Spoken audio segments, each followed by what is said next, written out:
our rolling coverage of the elections that have taken place in 5 states. The verdict is out. Elections have, I would say, given a clear picture that the people have voted decisively.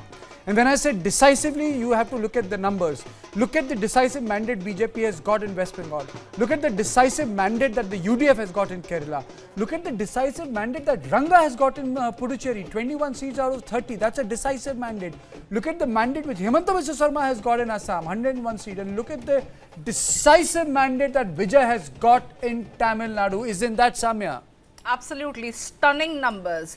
Some of these results are perhaps on expected lines as far as Himanta Biswa Sarma retaining power in Assam is concerned, or for that matter, UDF being a favourite in Kerala. But what panned out in Tamil Nadu and Bengal, I think was beyond the expectations of most people. Of course, they were expecting that the BJP is going to fare better than last time around. They're going to better their tally, improve the vote share. But look at these numbers. The 198. Samya, last elephant is having the last laugh. The second last elephant. The second last elephant is having, well, the last elephant cannot have the last laugh because that's 0. So the second last elephant is having a last laugh. But clearly, as far as Vijay is concerned, Karthikeya, he goes on to be the man of the match. As far as the Tamil Nadu elections are concerned, he walks into the space and he captures the imagination of the voters. He secures these numbers solely on his own credibility, on his own popularity, and essentially how the fans adore him. It also goes on to show that the Tamil Nadu politics, as far as the regional politics is concerned, that is not dying or phasing out. I would say it is evolving. It is evolving. It is evolving, and someone like Vijay, a star, he enjoys enormous popularity amongst people, especially the Gen Z and the youngsters. But he is also somebody who has not only challenged national political parties, but has also disrupted the legacy political parties like the AIA-DMK and the DMK. Okay. Savya, I know this is a huge setback for the TMC because they thought their estimate was that they will, they will have the numbers. But did they underestimate this time? Did they underestimate the BJP strategy? Well, definitely. See, on ground, Mamata Banerjee seemed confident, but there was this arrogance of the Trinamool Congress that was visible on ground. And that is the reason why we did not see anything new from the Trinamool Congress. And you have to give it to the Bharatiya Janata Party for the consolidation of the Hindu votes and different Hindu votes across the state of West Bengal, whether it is the Mathua community from the bordering areas of the state of West Bengal or the urban middle class. So somewhere the BJP has been able to consolidate the Hindu votes by bringing down the bridge between all these communities. There is also other thing. You know what BJP has been able to do, because the Congress has not been able to do so because, Kabir, because of sort of goalposts changing. They have been able to bring down two very, I would say, entrenched political systems. One in Delhi and one in West Bengal. Congress had a hot and cold relationship with Aam Aadmi Party. Even with TMC, they would have some sort of a floor coordination arrangement in Lok Sabha, fight against each other in a state. Aam Aadmi Party and TMC both have been dislodged by BJP. It just goes on to show that if there is consistency in approach in terms of your electoral objectives, organizational objectives, then things play out. Let me introduce our guests, then I'll come to you, Kabir. And you can also interject and ask them questions. George is here with me, he's been here since morning. Asma Tasleem from the Congress Party and Kalyan Raman from BJP. Thank you both of you. Mr. Raman, let me come to you first. 109, 53, 72. ADMK has really slipped, sir. It's very simple to understand that the state has been looking for a change in the last 50, 60 years, ever since the DMK had taken over in 1967. And since then, the Dravidian style of politics has been experienced or experimented in Tamil Nadu. People have been looking for some changes. There has been huge corruption. The the family politics has come to stay in Tamil Nadu. So these things have been there. The common man is angry with the kind of experiences that they are undergoing, like political vendetta, police atrocity, the women being molested on the streets of Tamil Nadu, law and order issue, and so on and so forth. Huge corruption by the DMK. And they were looking for an alternative. And the entire anger got shifted towards Vijay instead of AIADMK, NDA alliance, so to say. So essentially, they emerged victorious on a comparative note. It's as simple as that. And whatever the money spent by the DMK, they have got the dividend in the form of having come second in the game plan. Naturally, NDA fell short of either catching the anger of the common man or in terms of spending money. So the NDA alliance has come number 3 as of now, and that is the result I could see. Mr. Raman, would you say this is a clear departure from the Dravidian style of politics? Because even for the actor turned politician, he's got 2 ideologues. He's got, of course, Ambedkar, but he's also looking up to Periyar as well. So this is not a clear-cut departure, but would you say so? I'll illustrate Mr. Raman's question. This is a complete defeat of Periyar, I would say. Because, see, they have been having a few icons, namely Periyar, Karunanidhi, and so on and so forth, where they all have gone. Whatever the numbers that was in favor of DMK have been bought over, one segment always succumbs to money power. Wherever the money power yielded result, the DMK and its alliance have won. Wherever the anger has taken over, the TVK had won. So, if the anger is more, the anger is not limited to just DMK, but is also against what they call it as the so-called ideology and the icons that they are espousing. So, it is a defeat of Periyar as well.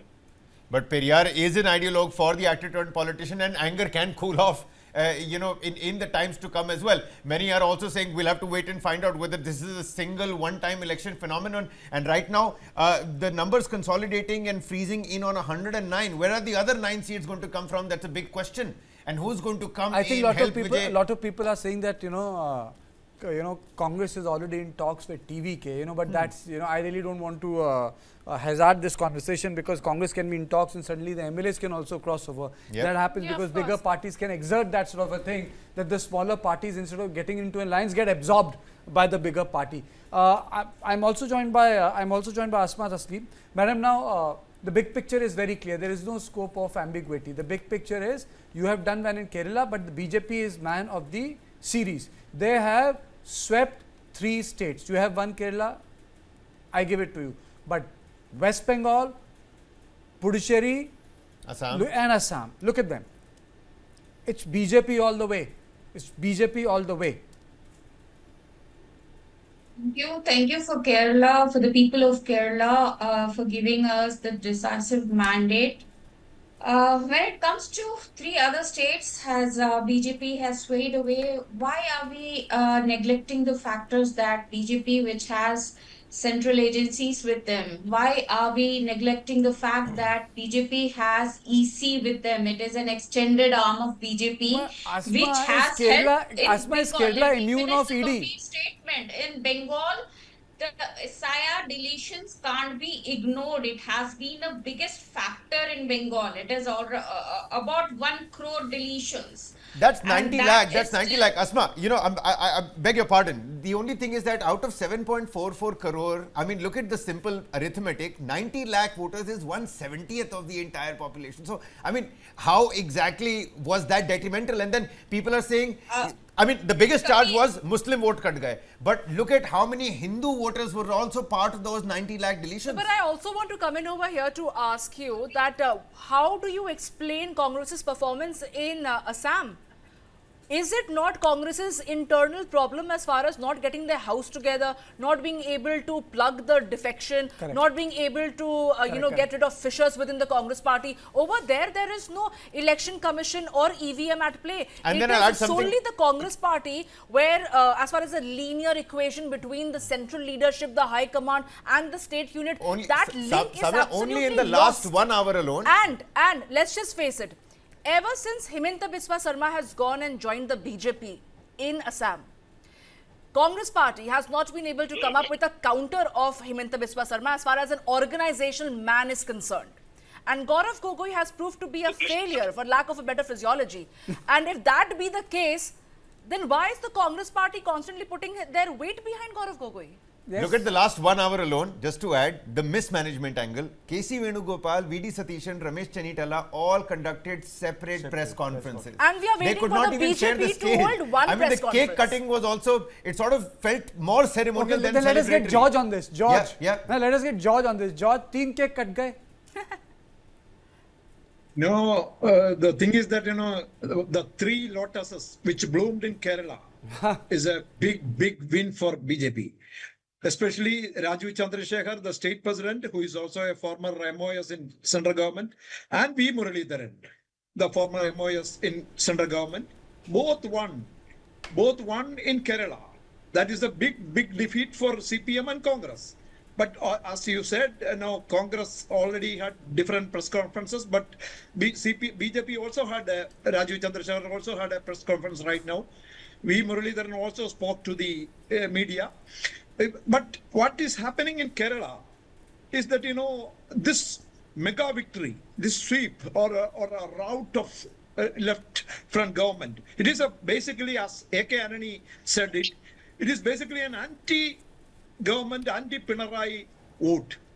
But this was ending the 10 years of misrule. That is what K.C. Venugopal said.